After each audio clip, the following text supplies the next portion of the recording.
स्वागत आहे आपल्या एक्झाम अँड प्रेप चॅनलवरती. तर आपण लास्ट लेक्चरमध्ये कॅरेक्टरिस्टिक ऑफ टीचिंग पाहिलेलं होतं.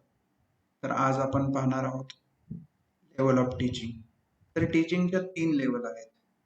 एक memory level of teaching, second understanding level of teaching and third one is reflective level of teaching. तर या टीचिंग मेथडॉलॉजीज तुम्ही तुमच्यासोबत कोरिलेट करून सुद्धा तुम्ही अंडरस्टँड करू शकता. जी आपली लर्निंग फेज आहे, अगदी लहानपणापासून ते आतापर्यंतची, तर त्या लर्निंग फेजमध्ये आलेले चेंजेसच तुम्हाला या टीचिंग मेथोडॉलॉजीज खूप चांगल्या प्रकारे समजून सांगतील. तर सर्वात पहिली जी टीचिंग मेथोडॉलॉजी आहे ती आहे मेमरी लेवल ऑफ टीचिंग. तर मेमरी लेवल ऑफ टीचिंग, तर ही जी टीचिंग इंट्रोड्यूस केली होती प्रोफेसर हर्बर्ट नावाच्या व्यक्तीने. ठीक आहे, हे नाव लक्षात ठेवायचं तुम्हाला. Memory level of teaching introduce by professor Herbert. ठीक आहे. तर जसं की आपण आधीच पाहिलेलं आहे की या टीचिंग मध्ये एक प्रायमरी अप्रोच असतो.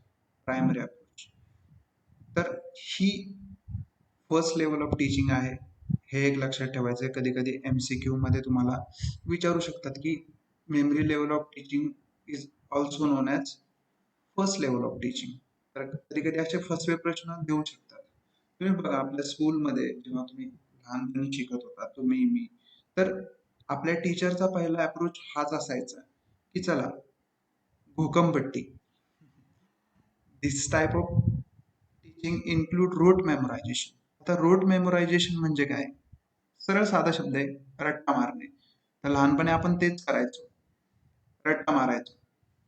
तर this type of teaching rote memorization of information and facts. ठीक आहे. सो फक्त ही टीचिंग आपल्याला टेक्स्ट बुकचं नॉलेज द्यायची की बाबा बुकमध्ये काय, आणि आपल्याला फक्त काय तेवढं करायचंय आणि एक्झाम द्यायची बस. तर ह्या मेमरी लेवल टीचिंग मध्ये एवढंच, पाठांतर थोडक्यात. तर अगेन काय, this type of teaching mainly include oral, written and essay type of examination. तुम्ही 10वी पर्यंत बघितले, याच तर 3 गोष्टी होत्या. चला, तोंडी परीक्षा, नंतर लेखी, आणि मोठे मोठे पॅसेज भरून आपण मराठीची उत्तरं लिहायचो. ठीक आहे. म्हणजे टाइप ऑफ ही एक जुनी पद्धत होती टीचिंगची, आणि it also lowest level of teaching. ही सर्वात जुनी पद्धत असल्यामुळे आपण याला लोवेस्ट लेवल ऑफ टीचिंग सुद्धा म्हणतो. कधी कधी MCQ मध्ये विचारतात की lowest level of teaching is also known as memory level of teaching. हे तुम्ही विसरायचं नाहीये. अँड इट रिक्वायरिंग ॲबिलिटी और we can say that mental capacity needed. म्हणजे काय आहे रे बाबा, तुम्हालाही माहिती की पाठांतर करायला खूप खूप पेशन्स लागतो. पाठांतर करण्यासाठी मेंटल ॲबिलिटी खूप चांगली असणं गरजेचे आहे. तर हा या टीचिंगचा एक थोडक्यात डिसएडव्हान्टेज म्हटलं तरी चालेल, की अंडरस्टँडिंग पेक्षा तुम्हाला एक फक्त एक गोष्टी रिकॉईल करायचे, म्हणजे पाठ करायचे आणि त्याच पेपरमध्ये तुम्हाला लिहायच्या आहेत. That's it. आणि या टीचिंगच्या ॲज सच असा काही फायदा होताना दिसत नाही. का तर इंटलेक्च्युअल लेवलला किंवा मेंटल लेवलला या टीचिंगचा फायदा नाही. हा याचा एक डिमेरिट म्हणा किंवा एक तोटा म्हणला तरी चालेल. ठीक आहे. तर this is all about memory level of teaching. Okay. So आपण पुढच्या टीचिंग मेथडॉलॉजीकडे जाऊयात. So second one is understanding level of teaching. सगळं काही नावातच आहे. ठीक आहे. ओके, इथं माझ्याकडून चुकून यू टाकायचं राहिलंय. ठीक आहे, I will recorrect it. But understanding level of teaching ULT. ठीक आहे. Okay. So this type of teaching introduce by professor Morrison. ठीक आहे. तर या टीचिंग मेथोडॉलॉजी मध्ये अंडरस्टँडिंग वरती जास्त भर दिला जातो. It not just memorization type of teaching, it focus on command on the subject. म्हणजे तुम्ही बघा ना, जेव्हा 4थी पर्यंत आपल्याला मॅथ्स नसायचा, म्हणजे माझ्या काळात तरी नसायचा, पण एक मेजर मॅथमॅटिक्स तुम्हाला 5वी-6वी पासून असायचा. तर तेव्हा एक कॉन्सेप्च्युअल अंडरस्टँडिंग बिल्ड करण्यासाठी आपले टीचर आपल्यावरती खूप अथक परिश्रम घ्यायचे. तर या टीचिंगचा सर्वात मोठा उद्देश हाच आहे की सब्जेक्ट वरती कमांड मिळालं पाहिजे. ठीक आहे. सब्जेक्टवरती कमांड तेव्हाच मिळतं जेव्हा तुम्हाला त्या गोष्टी छानपैकी समजतात तेव्हाच. So it is second level of teaching. So याच्यामध्ये काही सांगण्यासारखं नाहीये. It is based on conceptual understanding. हा पॉईंट महत्वाचा आहे. तुम्हाला कधी कधी एमसीक्यू मध्ये असं विचारलं जाऊ शकतो की conceptual understanding level of teaching is non as understanding level of teaching. ठीक आहे, तर असे फिरून फिरून क्वेश्चन टाकतात. पुढे काय, it helps the student to understand principle and fact of the subject.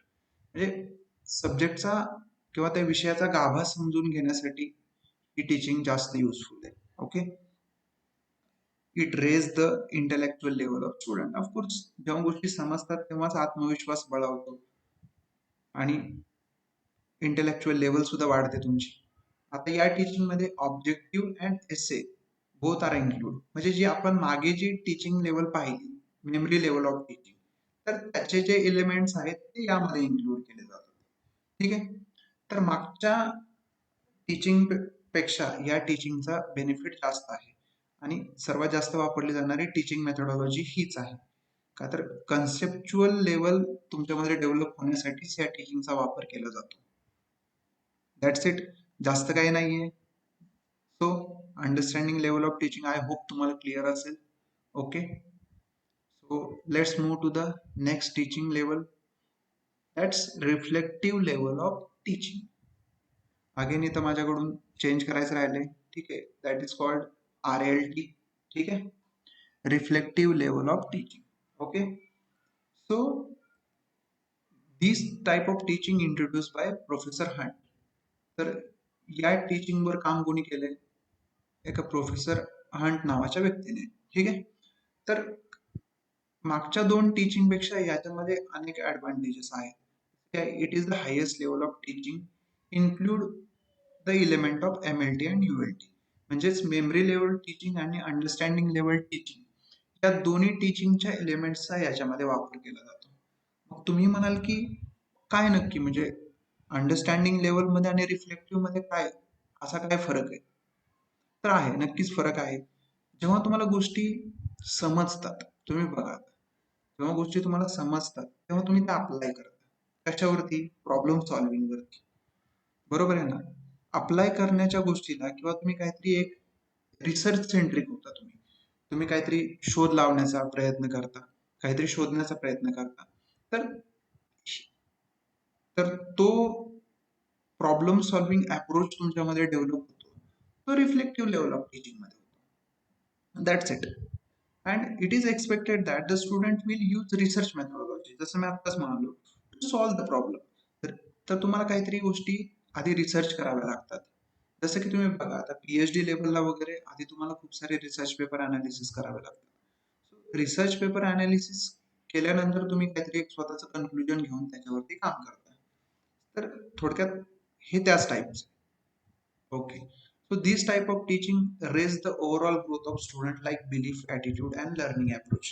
म्हणजे शिक्षणाने माणूस घडतो, तर याच टीचिंगची ही संकल्पना आहे. म्हणजे तुम्ही फक्त कन्सेप्च्युअली बिल्ड होता का शिक्षणाने? नाही होत. त्याच्यापेक्षाही तुम्ही एक माणूस म्हणूनही तुम्ही चांगले होता. तुमचं वागणं, बोलणं, सगळ्याच गोष्टी या टाईपच्या टीचिंग मध्ये मॉनिटर केल्या जातात. ठीक आहे, तर या टीचिंग मध्ये एक टीचरचा जो रोल असतो तो सेकंडरी रोल असतो, स्टुडंटचा रोल हा प्रायमरी रोल असतो. म्हणजे स्टुडंट स्वतःच्याच बेसवरती खूप साऱ्या गोष्टी करतात. ठीक आहे, दिस इज लर्नर सेंट्रिक मेथड. म्हणजे तुम्ही स्वतः शिकणं हा या टीचिंगचा मूळ उद्देश आहे. That's it. ओके, सो या आहेत लेवल ऑफ टीचिंग. याच्यावरती 100% एक्झामला क्वेश्चन असतो म्हणजे असतो. कोणताही क्वेश्चन पेपर घेऊन बघा, आपण प्रिव्हियस इयर क्वेश्चन जेव्हा आपला हा टॉपिक संपेल टीचिंग ऍप्टिट्यूडचा, तेव्हा आपण previous year question paper solve करणार आहोत या टॉपिकशी रिलेटेड. जसं जसं आपलं सिलेबस पुढे जाईल तसं तसं. ठीक आहे, आय होप तुम्हाला या 3 टीचिंग लेवल मेथोडॉलॉजीज मला क्लिअर असतील. Okay, thank you. चला पुढच्या व्हिडिओत भेटूयात.